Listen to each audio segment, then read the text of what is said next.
और सम्मानीय मंच पधारे हुए सभी महानुभाव,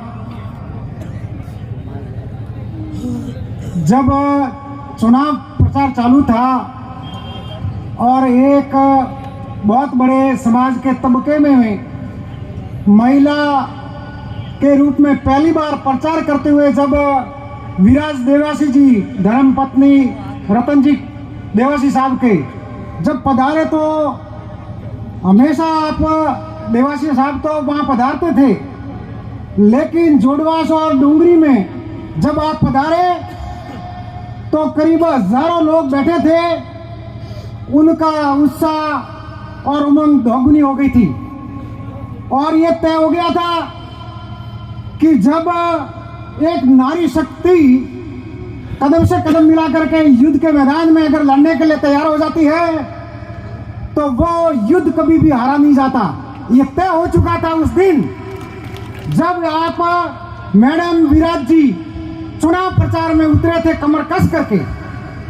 आज 2004 से लेकर के 2023 तक हमेशा देवासी साहब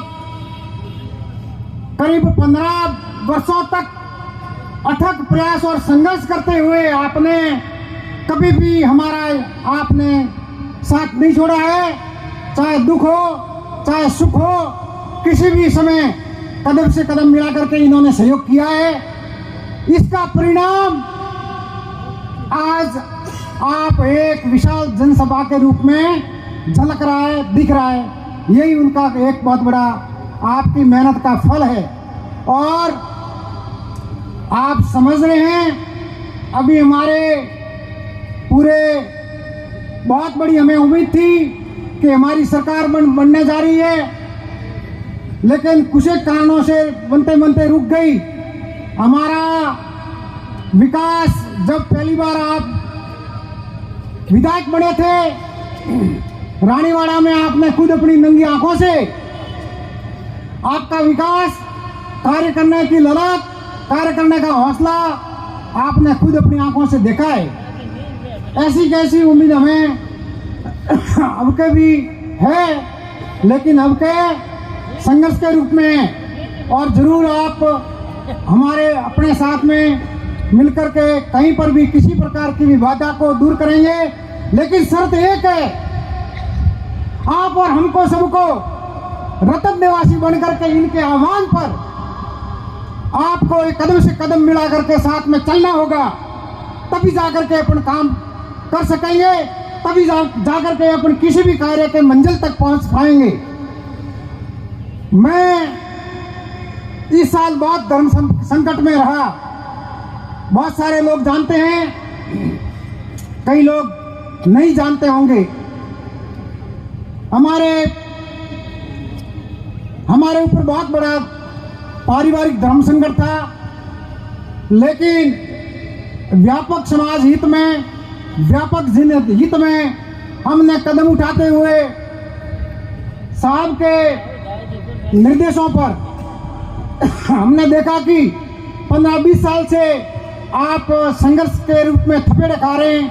क्यों नहीं आप आपके किसी भी तौर पर किसी भी समस्या का सामना करना पड़े, लेकिन हमने लिखित में, हाथाजोड़ी में, लोगों से संपर्क करने में जहां भी हाथ जोड़ना पड़ा हाथ जोड़ा, लेकिन साहब के ऊपर के भाई कहीं पर भी आप पीछे नहीं रहे। तो वास्तव में आज लोग आप कहते हैं, बात करते हैं अनुसूचित जाति और जनजाति तो कांग्रेस की रीढ़ की हड्डी है, रीढ़ का स्तंभ है। तो वास्तव में हमने वो करके दिखाया है। 95% आज जब पारसाराम जी के साथ में पहली बार आप रानीवाड़ा में 2004 में आप पधारे थे, उस दिन से लेकर के आज दिन तक हम आपके साथ में 95% कदम से कदम मिला करके चल रहे हैं। और हमें विश्वास है हमें कि आप किसी भी प्रकार से कहीं पर भी कोई भी बात की कोई कमी नहीं आने देंगे और न किसी का कोई भी सुख दुख में कहीं पीछे रहेंगे। आप हमेशा करके आपने दिखाया है मैं आपको एक निवेदन और करना चाहूंगा। अभी जो 143 एमपीओ का जो निष्कासन हुआ था संसद में, उसकी आड़ में इन्होंने एक बहुत बड़े 3 कानून बनाए जो अपने जनता के खिलाफ में। एक चुनाव आयोग को बहुत बड़ी शक्ति दे दी है और वो लोग प्रधानमंत्री और चुनाव आयोग का जो मुखिया है वो मिलकर के मनमानी करेंगे। उस मनमानी के खिलाफ में भी अभी वहां धरना चल रहा है और यहाँ पर भी धीरे धीरे अपन को इस बात के लिए सजग होना पड़ेगा। आगे रतन देवासी साहब रहेंगे और इनके साथ में हमको बहुत बड़ा आपको संघर्ष करना पड़ेगा। इतना ही कहकर के मैं मेरा स्थान ग्रहण करता हूँ। जय भीम, जय भारत।